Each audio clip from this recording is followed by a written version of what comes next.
अभी जस्ट हमने देखा कि स्कूल में पढ़ने वाले दो छोटे बच्चे इन पटरियों को क्रॉस कर रहे थे, तभी दूसरी तरफ से ट्रेन आ जाती है।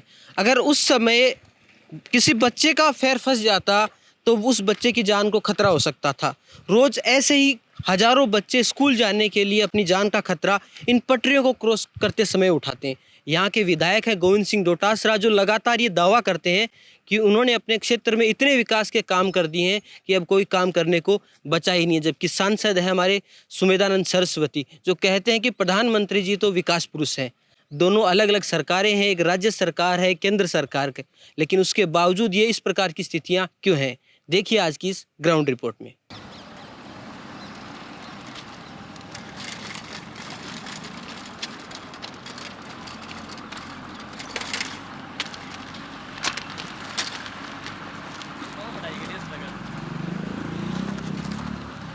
कौन सी स्कूल में जाते हो आप? बगड़िया। बगड़िया स्कूल में। तो आप ये इधर से शॉर्टकट लेके क्यों आते हो पटरियों से? लेट हो जाती है। लेट हो जाती है।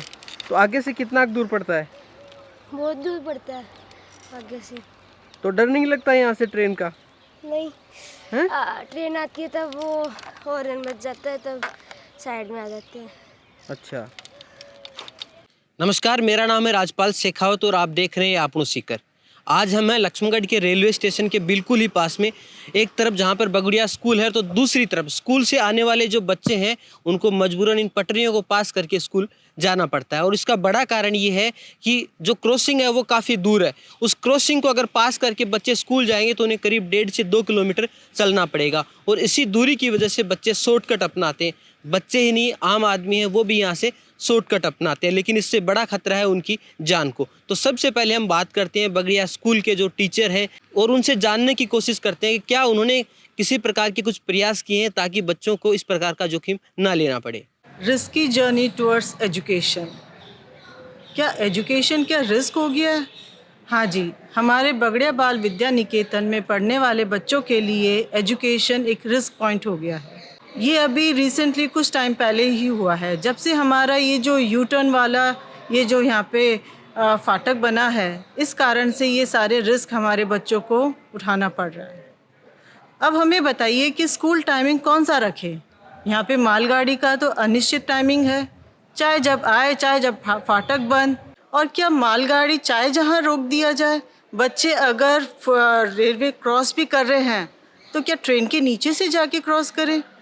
लंबे टाइम तक, लंबे कई घंटे बीच में गाड़ियाँ रुकी रहती है।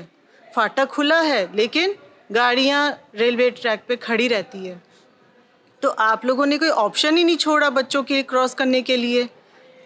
अब बच्चा बीच में कहीं से क्रॉस भी कर ले तो कौन जिम्मेदार? कल को कोई रिस्क हो जाए, क्या रेलवे प्रशासन वाले हैं या जो रिस्पॉन्सिबल पर्सन है, कौन रहेगा इसमें रिस्पॉन्सिबल? यहाँ से बच्चे ट्रैक पार करके आते हैं। वो ट्रैक पार करके आना हमारे लिए जान के रिस्क देने के बराबर है। जहाँ पर एक तरफ ये कहा जाता है कि भैया ये एक इलीगल ऑफेंस है, आप रेलवे ट्रैक क्रॉस नहीं करेंगे, तो आपने हमारे पास में ऑप्शन ही नहीं छोड़ा कि भैया हम ओवर ब्रिज बनाते तो ऊपर से आते ना। आप अगर हमें आपके पास में ओवर ब्रिज देते, फुट स्टैप या फुट ब्रिज देते, तो हम उसका उपयोग करते। आज वो उपयोग करने के लिए हमारे पास में संसाधन है ही नहीं, करें कहाँ से? दूसरी सबसे बड़ी समस्या, अगर लिंकिंग वे की बात की जाए तो इस आसपास के परिक्षेत्र में तकरीबन 5 या 6 स्कूल हैं। यहाँ पर एक समाज का हिस्सा होने के नाते बच्चे एक जगह से दूसरी जगह जाएंगे। बाज़ार फाटक के उस साइड है, कॉलोनीज़ फाटक के इस साइड है, रोज़ का आना जाना। ऊपर से प्रशासन की अगर मैं कहूँ कि भाई लाल फिताशाही या मनमानी इस तरह की है कि ये जो रोड है वो दुरुस्त करने के नाम पर वो खाली एक पेच वर्क करवाते हैं, जो भी 3 या 4 दिन में वापस खुल जाती है। तो खुला न्योता है ये, कभी भी किसी भी तरह के एक्सीडेंट को, किसी भी तरह की अपन ये कहें कि भी अनएक्सपेक्टेड इवेंट को इनकर होने में कोई समय नहीं लगना है। अब हमारे पास कहेंगे कि भी बच्चे आते हैं वो सेल्फ व्हीकल से आते हैं, खुद के साधन लेकर के आते हैं।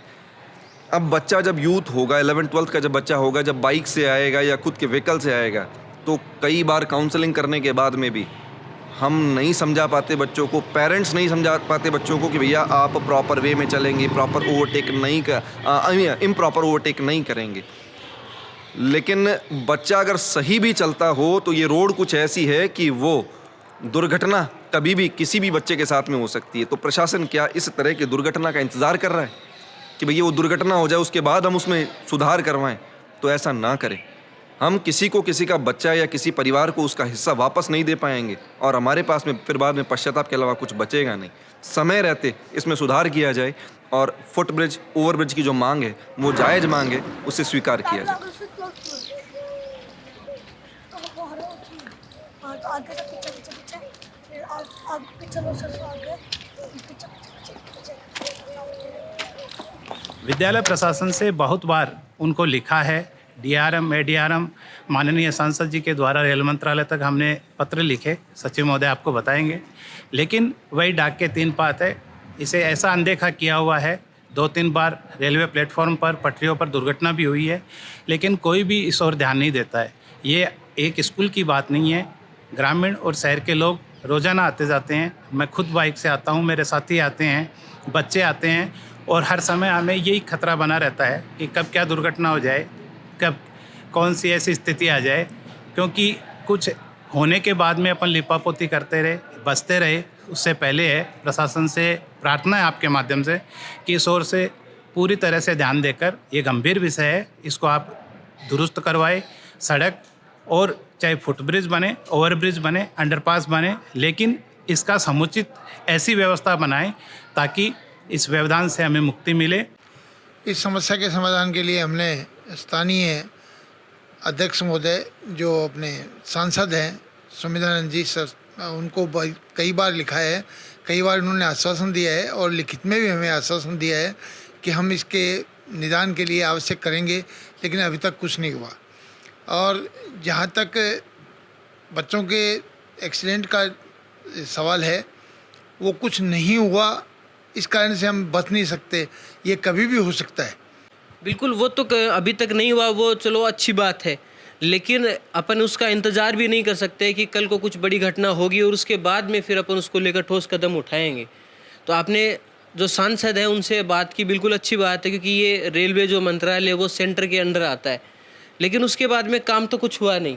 नए सांसद से हुआ और नए क्षेत्रीय विधायक जो अभी इस समय राजस्थान प्रदेश कांग्रेस के अध्यक्ष भी हैं, उनसे भी कई बार कहा, उन्होंने आश्वासन भी दिया कि भाई आपकी समस्या का समाधान शीघ्र हो जाएगा, लेकिन अभी तक कोई भी समाधान नहीं हुआ है।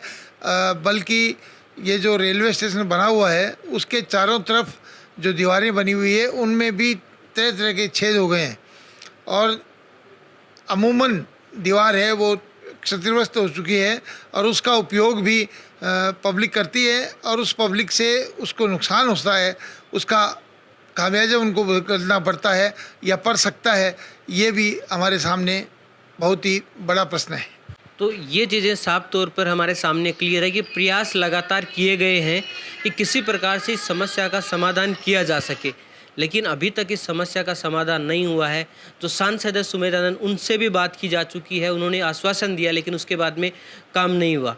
जो स्थानीय विधायक है गोविंद सिंह डोटासरा, उनसे भी बात की गई। हालांकि कहने को ये लोग कहा जाता है कि ये जो काम है केंद्र सरकार के अंडर आएगा, रेल मंत्रालय का काम है, इसमें राज्य सरकार का कुछ लेना देना नहीं है। लेकिन हमारे जो यहाँ के स्थानीय विधायक है गोविंद सिंह डोटासरा, उसके बारे में कहा जाता है कि वो काफ़ी ज़्यादा प्रभाव रखते हैं। वो यहाँ पे राज्य सरकार की तरफ से केंद्र सरकार को अगर कोई प्रस्ताव भिजवा कर इस काम को जल्दी से जल्दी अगर करवाएंगे तो अच्छा होगा। अगर इसमें हम केंद्र और राज्य के बीच की लड़ाई को लेकर रहेंगे तो बच्चे इसी प्रकार से परेशान होते रहेंगे और हो सकता है कि आने वाले समय में, हम नहीं चाहते, लेकिन अगर कोई बड़ा हादसा होता है तो उसका जिम्मेदार उस टाइम पर हम सिर्फ लड़ते रहेंगे कि ये केंद्र के अंडर आता है, लेकिन जो परिवार है जो अपना बच्चा खोएगा उसे हम उसका बच्चा वापस नहीं दिला पाएंगे। उम्मीद करते हैं कि इस वीडियो को देखने के बाद में केंद्र सरकार हो, राज्य सरकार हो, हमारे सांसदों, विधायकों को ठोस कदम उठाकर इस काम को बिना किसी राजनीति के, बिना किसी द्वेषता के आगे बढ़ाकर इसका समाधान करने की कोशिश करेंगे। आज के इस वीडियो में इतना ही। धन्यवाद।